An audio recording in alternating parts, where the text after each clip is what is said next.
station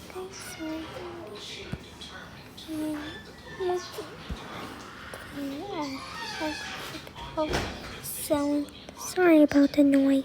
Let's go. Bodyguards are not willing to cooperate, and so a clash breaks out, with police officers actively fighting the bodyguards of the living family. After several tense moments of resistance, the bodyguards are finally restrained, and two of them are arrested. Finally, the way is now clear to enter the Gaddafi suite, and Hannibal and Aline now surrender and allow themselves to be taken into custody. They are discreetly taken out the back door and drive away in unmarked cars in order to protect their privacy. Hannibal is taken to the police station, and because Aline is so far along in her pregnancy, she is taken to a hospital. It is a very delicate situation. Normally, visiting dignitaries of foreign nations would have diplomatic immunity, and they cannot be arrested. But this doesn't apply if the charges are criminal, and outside the scope of political interest, like in this case with assault.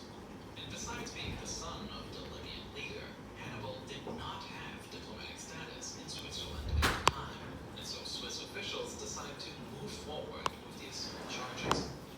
Hannibal is treated just as any other person charged with crime, and once brought to jail, he has his mugshot taken.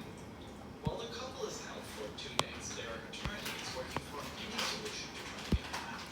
He tries to argue with the courts that the couple should at least be allowed out on bail, and promises that the Gaddafis pose no flight risk. And surprisingly, it works. The couple is released on bail for roughly $500,000. It is an absurdly high amount, but for the very wealthy Gaddafi family, it is obviously not a problem. Hannibal and Aline walk free, out on bail. And I don't really see how this comes to a surprise to anyone, but their first stop is immediately to the airport. Their bail has no travel restrictions, and so the couple board the first flight straight back to Libya. They have successfully evaded prosecution.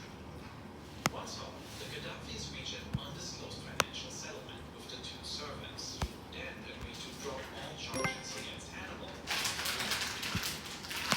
Normally, you would think that this would be the end of the story.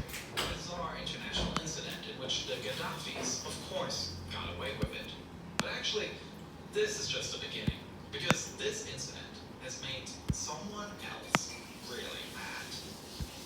Muammar Gaddafi is outraged once he hears about the situation, especially because Hannibal claims that he was mistreated by the police during the arrest, including at one point having a bag placed over his head. The Libyan leader now wants revenge. Gaddafi demands to know the names of the arresting officers, but Swiss authorities deny his request. And so, he decides on a scorched earth policy with Switzerland, severing any ties until he gets those names and an apology to his son. Rick's grenade. He prohibits Swiss Night, companies from Mom. doing business in Libya and closes offices of several large companies. He also cancels international flights. Back then, Swiss International Airlines used to fly to Libya's capital Tripoli 3 times a week, but on Gaddafi's order, those flights are first reduced to just 1 per week and then completely prohibited. And in an unprecedented move, Libya, a major supplier of oil to many European countries, completely cuts off crude oil exports to Switzerland. At the time, Libya accounted for roughly 30% of all Swiss oil imports, 2 million metric tons a year, which Switzerland now has to substitute from other places. Gaddafi is clearly trying to do whatever he can to hurt Switzerland. At one point, he even withdraws $5 billion in assets from his Swiss bank accounts. $5 billion.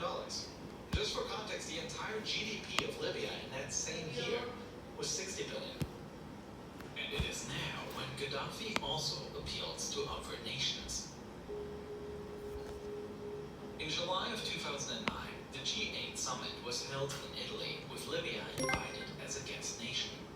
And while the other countries were discussing major issues like climate change and energy policy, Gaddafi was trying to convince fellow world leaders to support his personal vendetta against Switzerland.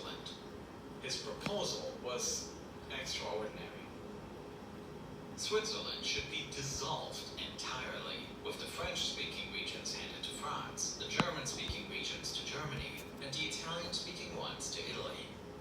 The idea is quietly ignored.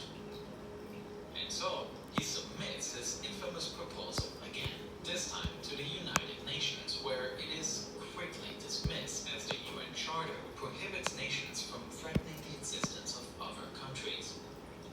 And after achieving little on the international stage, Gaddafi has one different idea.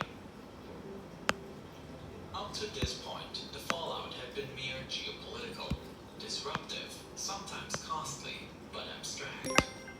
But what followed now was different, as two Swiss citizens, completely unrelated to the dispute, got pulled into the conflict.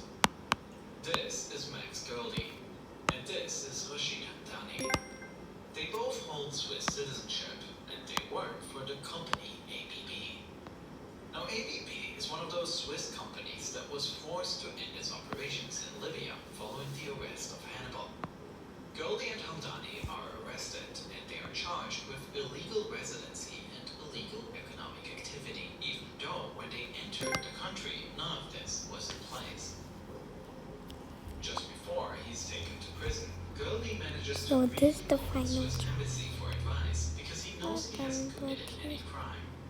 But there is little Yeah. any